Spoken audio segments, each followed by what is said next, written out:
సొంత ఇల్లు అనేది అందరికీ కలగదు గురుగారు. చాలామంది చాలా రకాల ప్రయత్నాలు చేస్తారు. సొంత ఇల్లు కొనుక్కోవడానికి కొంతమందికి వీలు పడదు. అలాంటి కల నెరవేరనప్పుడు దానికి మనం ఏదన్నా పరిహార దోషాలు చేసుకోవచ్చా? మొదటిది. దీంట్లో రెండో భాగం ఏంటంటే గురుగారు, కొంతమంది కొనుక్కుంటారు ఇల్లు. కానీ ఆ ఇంట్లో ఉండే యోగం ఉండదు వాళ్ళకి. అంటే వాళ్ళు అద్దెకివ్వడము, వాళ్ళు అద్దెకుండడము, ఏదో రకరకాల కారణాలు జరుగుతాయి. అసలు సొంత ఇంటి కల నెరవేర్చుకోవాలంటే ఏ రకమైన పూజ చేయాలి? సొంత ఇంట్లో ఉండాలంటే ఏ రకమైన పూజ చేయాలి? ముఖ్యంగా అమ్మా, ఇందాక మనం కొన్ని అనారోగ్యాలకి కొన్ని దోషాలకి కారణం కుజుడు చెప్తుంది. అలాగే భూసుతుడే కుజుడు, భూమికి పుట్టినటువంటి వాడే కుజుడు కదా. భూకారకమైనటువంటి యోగాలు, గృహకారకమైనటువంటి యోగాలు ఇవన్నీ కూడా కలగాలంటే కుజగ్రహ అనుగ్రహం కావాలి. అలాగే రియల్ ఎస్టేట్ వ్యాపారం చేస్తుంది వీళ్ళకు కూడా సంపూర్ణమైనటువంటి కుజగ్రహ అనుగ్రహం ఉంటేనే వ్యాపారంలో పైకి వస్తుంది. ఇప్పుడు చూడండి, గత 190 రోజుల నుంచి కుజస్తంభన యోగం ఉంది మనకి. మిథునం కర్కాటక రాశుల్లోనే దాదాపుగా 276 రోజుల పాటు కుజుడు ఉంటున్నాడు. ఇప్పుడు ప్రస్తుతానికి కర్కాటక రాశిలో ఉన్నాడు. సెప్టెంబర్ 27వ తారీఖు వరకు కుజస్తంభన యోగంలోనే ఉంది ప్రస్తుతం. కుజుడు ఒక్కొక్క రాశిలో 45 రోజులు ఉంటాడు అంతే. అలాంటిది 276 రోజుల పాటు 2 స్థానాలు కొట్టుమిట్టాడుతున్నాడు అంటే స్తంభన యోగం అంటాం కదా. ఎప్పుడైతే ఇప్పుడు చాలా మంది చూడండి చెప్తూ ఉంటారు, రియల్ ఎస్టేట్ పడిపోయింది, రియల్ ఎస్టేట్ పడిపోయింది, రియల్ ఎస్టేట్ పడిపోయింది, సీఎం రేవంత్ రెడ్డి గారు వచ్చిన తర్వాత అది ఇదని చాలా మంది చెప్తున్నారు. ఆయన మీద ఒక కారణం కావచ్చు. అది వ్యక్తిగతంగా ఆయన నాకేమీ ఇది కాదు, నేను ఆయన ద్వేషిని కాదు, ఆయన్ని సపోర్ట్ చేసే వ్యక్తిని కాదు. కానీ ముఖ్యంగా ఇప్పుడున్నటువంటి రియల్ ఎస్టేట్ వ్యాపారం పడిపోవడానికి గల కారణం ఏమిటంటే కుజస్తంభన యోగం. ఆయన ఎప్పుడైతే మూవ్ అవుతూ ఉంటాడో వ్యాపారం జరుగుతూ ఉంటుంది. ఎప్పుడైతే ఒక చోట స్తంభించిపోతాడో మన వ్యాపారం కూడా స్తంభించిపోతాడు. దానివల్ల కొనుక్కునే వాళ్ళకి లాభం, అమ్మే వాళ్ళకి నష్టం. భూమిని నమ్ముకున్న వాడికి నష్టం రాకూడదు అవునా. ఇప్పుడు 1,00,000 రూపాయలు పెట్టుకున్నవాడు ఇంకొక 20,000 అయినా కనీసం లాభం రావాలి. పెట్టుబడి పెట్టినందుకు అంత కష్టపడ్డది. అది కూడా రాకుండా 90,000కు అమ్ముకోవాల్సిన పరిస్థితులు వచ్చేసినాయి ఇప్పుడు. దేనివల్ల అంటే కుజస్తంభన యోగం అనేది సంపూర్ణంగా ఉంది. సెప్టెంబర్ 27వ తారీఖు దాటింది అంటే మరలా రియల్ ఎస్టేట్ రంగానికి పునర్వైభవం రాబోతుంది. ఈ లోపల కొనుక్కోవాలనుకునేటువంటి వాళ్ళంతా కూడా కొనుక్కోండి. తర్వాత కొంటవనేది మళ్ళీ అసాధ్యం. తప్పనిసరిగా మళ్ళీ రేట్లు పెరిగితే పునర్వైభవం మరలా.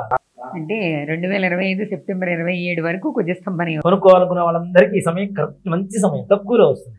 మనము అంతకుముందు ఇండిపెండెంట్ హౌస్ కొనాలి అంటే 150 గజాలు కనీసం 1.5 కోటి పెట్టాల్సిన పరిస్థితి నుంచి గొడవసిన 70 లక్షలు 80 లక్షలకి ఇండిపెండెంట్ హౌస్ వచ్చేస్తుంది.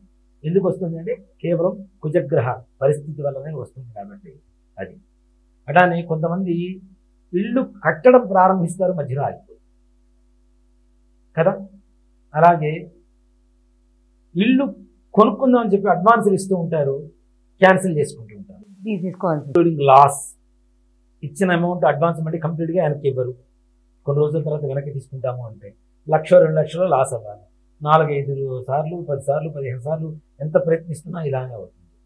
భూమి ఉంటుంది, ఇల్లు కడదామంటే డబ్బులు దాచిపెట్టుకుంటారు. ఆ డబ్బు దాచిపెట్టిన డబ్బు దేనికి దానికి ఖర్చు అయిపోతుంది. ఇల్లు ప్రారంభం కావడానికి కొంత కష్టం. ఇప్పుడు బ్యాంకులోని వాళ్ళన్నా కొంతవరకైనా మనం పెట్టాలి. అలాంటిది ఏమీ లేకుండా ఇల్లు కట్టలేనటువంటి యోగం. అలాగే మీరు చెప్పినట్టుగా ఇల్లు కొంటారు, కొనేసి కొన్ని రోజుల తర్వాత ఇంకో ఇంటికి పోయి ఈ ఇల్లు అద్దెకిస్తూ కొంతమంది లోన్లు తీసుకుంటారు. అవి కట్టలేక బ్యాంకు మరలా రికవరీ చేసుకొని మరలా దాన్ని వేలం వేయడం, వేరే వాళ్ళు ఎవరు కొనుక్కోవడం జరుగుతుంది. నిజంగా ఓ మాట చెప్పాలి అంటే వాస్తు వాస్తు వాస్తు అందరూ కొట్టుకుంటూ ఉంటారు. అది అక్కడ ఉండాలి, ఇది ఇక్కడ ఉండాలి, ఇది ఇక్కడ ఉండాలి అని. ముఖ్యంగా చెప్పాలంటే భూమి చక్కగా వాస్తు కావాల్సింది ఏంటి? మనం ఎంత గోడలు కట్టినా భూమి మీదనే కడుతూ ఉంటాం కదా. మరి దీనికి కావాల్సింది ముఖ్యంగా ఏంటంటే భూమిని పట్టుకొని చూస్తే అది కరెక్ట్గా ఉందా లేదా అని తెలిసిన తర్వాత ఇల్లు కట్టుకోవడం మంచిది. నన్నడి శల్య దోషాలు ఉంటాయి లోపల, భూమిలో ఎముకలు ఇవన్నీ కొన్ని. ఇప్పుడు మనం ఇల్లు కడుతున్నాం హైదరాబాద్లో ఉంటే ఏది సమాధిలో తెలియదు, ఏది శ్మశానమో తెలియదు, ఏది పొలమో తెలియదు, ఏది ఇల్లు నివాస యోగ్యమైనటువంటి ఏది చెరువో తెలియదు. అన్ని చోట్ల కట్టేస్తుంది. మరి పూర్వకాలంలో పొలాలలోనే సమాధులు కట్టుకునేవాళ్ళు. మరి అవి పైన ఊరికి తోమేసి లోపల కట్టుకుంటామంటే లోపల ఉన్నటువంటి శల్యాలు ఊరుకుంటాయా? ఇప్పుడు మా ఇంట్లోకి వచ్చి నన్ను బయటికి నెట్టి ఇంకోటి కట్టుకుంటానంటే నేను ఊరుకుంటానా?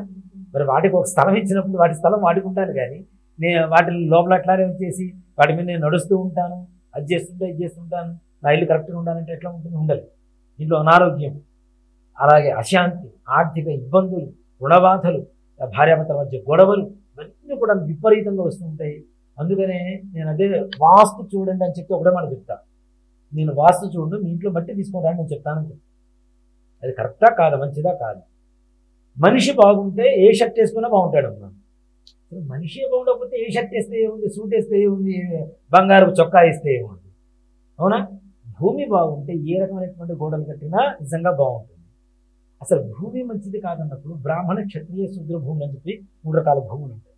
అవి వాసనతోనే మాకు అర్థమైపోతుంటుంది ఆ భూమిలో ఉండేటువంటి లక్షణాలు ఏంటంటే.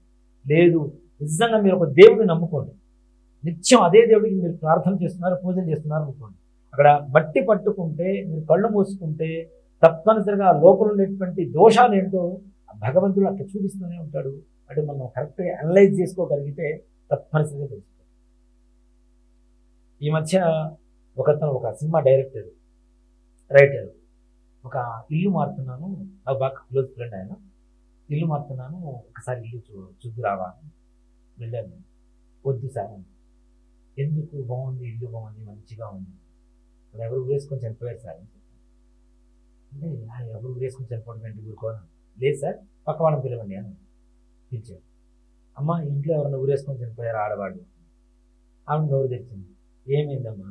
అవునండి, తెల్లగా ఉంటుంది, బొట్టు పెట్టుకుంది, పెద్ద బొట్టు పెట్టుకుంటుంది, పెద్ద లోలాకులు ఉంటాయి చూడండి, మంచిగా జడ ఒత్తుగా జుట్టు ఉంటుంది. అవునండి, మీకు తెలుసా ఆవిడ? లేదమ్మా, అక్కడ లోపల కనపడుతుంది నేను చెప్పాను. ఆవిడ హ్యాంగ్ చేసుకొని కనపడుతుంది. అంటే మనం నమ్ముకున్న దైవం ఏదైతే ఉందో అది చూపిస్తుంది తప్పనిసరి. అలాగే భూమిలో ఉండేటువంటి అంటే లోపల అంతర్గతంగా ఉండేటువంటి శల్యదోషాలు కావచ్చు, అలాగే జంతువధ, వృక్షవధ, పక్షివధ, 3 రకాల వధలు. జంతువధ, జంతువులు చంపేసి అక్కడ పడేసి లోపల బోన్స్ లోపలికి పోయింది.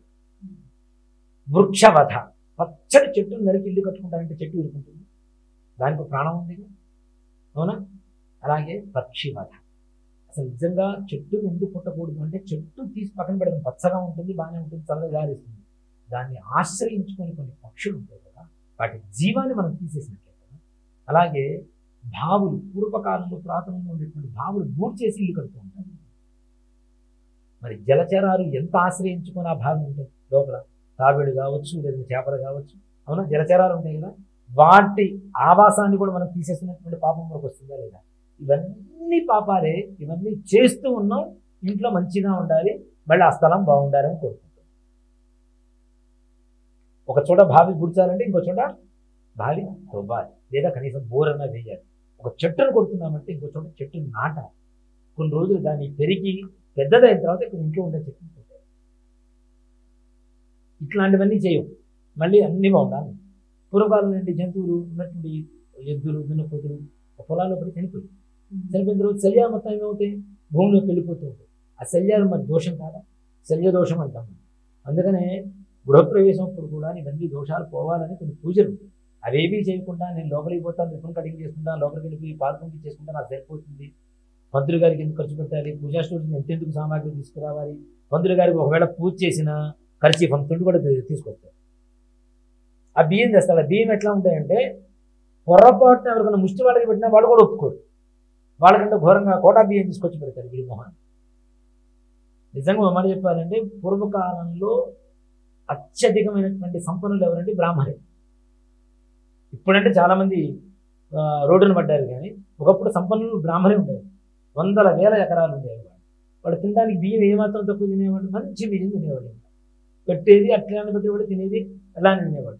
అలాంటి వాడికి అలవాట్లు ఈ ఇంట్లో వాడవు, మళ్ళీ అమ్మో ఇంట్లో కడుపులో నొప్పి వస్తుంది. చివరికి దోశలు కూడా వాడు ఇంటి ముందు ముగ్గేసుకునే దానికి వాడుతుంటావు. ఆ బియ్యం పిండి తీసుకొచ్చి ఆ బియ్యం మాత్రం పురోహితుడు.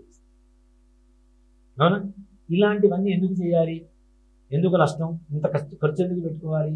కొంతమంది ఉంటారు అసలు ఒక్క సింపుల్ ఒక్క మాటలో తీసేస్తారు. ఇవన్నీ మాకు ఆచారం లేదు గురువు గారు.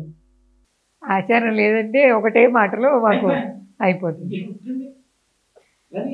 గృహప్రవేశం ఆచారం కూడా లేదు మాకు లేదు, మా ఇంట్లో లేదు, ఏం లేదు.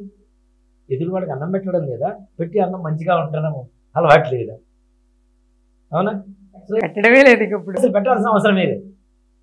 సో ఇలాంటివన్నీ కూడా చేయడం వల్ల ముఖ్యంగా ఇళ్లల్లో మనశ్శాంతి లేకుండా పోతుంది. ఉన్న ఇంట్లో మనం స్థిరంగా ఉండలేకపోతున్నాం, ఇల్లు కొనలేకపోతున్నాం, ఇల్లు కట్టించలేకపోతున్నాం, కట్టించినవి సగం వరకు వచ్చేసి ఆపుకోవాల్సిన పరిస్థితులు వస్తున్నాయి, చివరికి దాన్ని కూడా అమ్ముకోవాల్సిన పరిస్థితులు వస్తున్నాయి. ఇల్లు కొనుక్కుంటాడు, ఎంతో వచ్చినప్పుడు కొనుక్కుంటాడు నిజంగా చెప్పాలి. కానీ ఇప్పుడు ఈ యూట్యూబ్ మన ఛానల్స్లో వస్తుంటాయి, అమెరికా వెళ్ళిపోతున్నారు అందుకని అమ్మేస్తున్నారు, అమెరికా వాడు కొందా, ఇక పక్కన ఇంకో చోట ఇల్లు కొనుక్కుంటాడు. అంటే ఆ ఇంట్లో ఏదో వాడికి అశాంతి, సెంట్రీగా ఫీల్ అవుతున్నాడు వాడు. లోపల ఏదో ఆ ఇంట్లో పోయినప్పటి నుంచి వాడికి ఏదో మానసికమైనటువంటి రోగము, ఇంట్లో అనారోగ్యము, భార్యాభర్తలు, లేదంటే ఆర్థిక ఇబ్బందులు, పెద్దవాడు ఎవరో ఒకటి చనిపోవడము, ఏదో ఒక రకమైనటువంటి ఇది కలుగుతుంది. దానికి ఇంకో పేరు పెడుతున్నాడు, వాస్తు అనే ఒక పేరు పెడుతుంది. వాస్తు బాగాలేదు అందుకని ఇట్లయింది, అట్లయింది, ఇట్లయింది, ఇట్లయింది. అసలు భూమి చక్కగా ఉండాలి కదా. అలానే భూ సంపాదన అనేటువంటి భూమిని సంపాదించుకోవాలన్నా, ఇల్లు కొనుక్కోవాలన్నా, కొనుక్కున్న ఇంట్లో స్థిరంగా ఉండాలి అన్నా, అలాగే వ్యవసాయ భూములు కూడా మనం మరింతగా పెంచుకునేటువంటి పరిస్థితి రావాలన్నా, మన దగ్గర ఉన్నటువంటి వ్యవసాయ భూముల్లో వ్యవసాయం చక్కగా సాగు కావాలన్నా, సాగు చేసిన భూమిలో మంచి పంటలు పండాలన్నా, నిజంగా చెప్పాలంటే వారాహి అమ్మవారికి మించినటువంటి శక్తి పోతుంది. భూమికి సంబంధించిన ఏ వివాదాలైనా సరే తప్పనిసరిగా గృహయోగం కావాలా, వారాహి పూజించాలి. చాలామంది వారాహి అమ్మవారు ఉగ్రంగా ఉంటుంది, ఆమెను పూజించవచ్చా? అదే చెప్తున్నా కదా, ఒక 100 రూపాయల నోటు ఎలా ఉంటుందో దేవతా శక్తి అలానే ఉంటుంది. మంచివాడి చేతిలో ఉంటుంది మంచిగా ఉంటుంది. మంచివాడి చేతిలో ఉంటే ఏం చేస్తాడు, వాడు తింటాడు, వాడు కడుపు నిండితే నలుగురు పెడతాడు. చెడ్డవాడి చేతిలో ఉంటే ఏమవుతుంది, వాడు తాగుతాడు, మిగిలిన వాళ్ళకి తాగిస్తాడు. దానికి దీనికి ఉండే తేడా అదే, అంత మిక్స్ ఏం లేదు. అమ్మ అని చెప్పి పిలుస్తున్నాం కాబట్టి ఆవిడ ప్రసన్నంగా పూజ చేసుకోండి. ఉగ్రదేవి ఇప్పుడు ప్రతి మనిషిలోనూ ఉగ్రం ఉంటుంది, ప్రసన్నం ఉంటుంది, ప్రేమ ఉంటుంది, ద్వేషం ఉంటుంది, సుఖం ఉంటుంది, కష్టం ఉంటుంది, చీకటి ఉంటుంది, వెలుతురు ఉంటుంది. మరి నీలోనే ఉన్నప్పుడు ప్రపంచాన్ని ప్రపంచేటువంటి శక్తి ఆవిడకి ఎంత ఉండాలి? అవునా?